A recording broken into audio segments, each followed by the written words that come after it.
Goa Organics వారి skin care, hair care, wellness products కోసం AP, తెలంగాణలో డిస్ట్రిబ్యూటర్లు కావాలను వివరాలకు స్క్రీన్ పైన ఉన్న నెంబర్కి కాల్ చేయండి. పల్నాడు జిల్లాలో ఘోర రోడ్డు ప్రమాదం చోటు చేసుకుంది. చిలకలూరిపేట మండలం అన్నంబొట్ల వారిపాలెం, పసుమరు గ్రామాల మధ్య ఈ ఊరి వారిపాలెం రోడ్డు దగ్గర ప్రైవేట్ ట్రావెల్స్ బస్సును కంకరతో వచ్చిన టిప్పర్ ఢీకొట్టింది.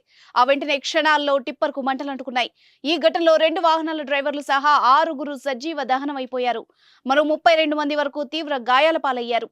మంగళవారం అర్ధరాత్రి 1:30 సమయంలో ఈ ప్రమాదం జరిగినట్టు తెలుస్తోంది.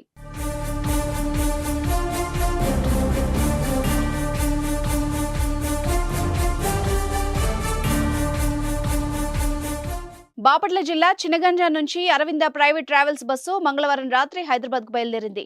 బస్సులో మొత్తం 40 మంది ప్రయాణికులున్నారు. వీళ్లంతా సొంత ఊర్లో ఓటు వేసి తిరిగి హైదరాబాద్ కు వెళ్తుండగా ప్రమాదం చోటు చేసుకుంది. ప్రమాదం జరిగిన వెంటనే 108 కు పోలీసులకు సమాచారం అందించారు. వెంటనే వాళ్లంతా అక్కడికి చేరుకుని సహాయక చర్యలు ప్రారంభించారు. ట్రావెల్స్ బస్సులో చిక్కుకుపోయిన వాళ్లని కాపాడి వాళ్లని చిలకలూరిపేట ఏరియా ఆసుపత్రికి తరలించారు. వెంటనే అక్కడికి చేరుకున్న ఫైర్ సిబ్బంది మంటల్ని అదుపు చేశాయి. టిప్పర్ అతి వేగంతో దూసుకురావడంతోనే టిప్పర్ డ్రైవర్ కంట్రోల్ చేయలేక బస్సును ఢీకొట్టినట్టు చెప్తున్నారు. బస్సులో చినగంజాం, గొనసపూడి, నీలాయపాలెంకి చెందిన వాళ్లు ఎక్కువ మంది ఉన్నట్టు తెలుస్తోంది.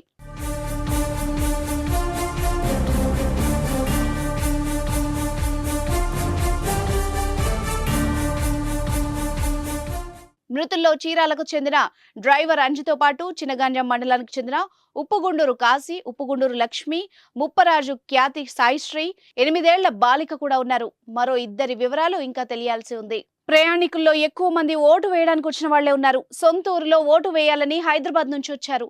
ఓటు వేసి కుటుంబ సభ్యులు, బంధువులు, స్నేహితులతో సరదాగా గడిపి తిరిగి హైదరాబాద్ పయనమయ్యారు. ఊరి నుంచి బయలుదేరిన కొన్ని గంటల్లోనే బస్సును ఊహించని ప్రమాదం వెంటాడడం తీవ్ర విషాదాన్ని నింపుతోంది.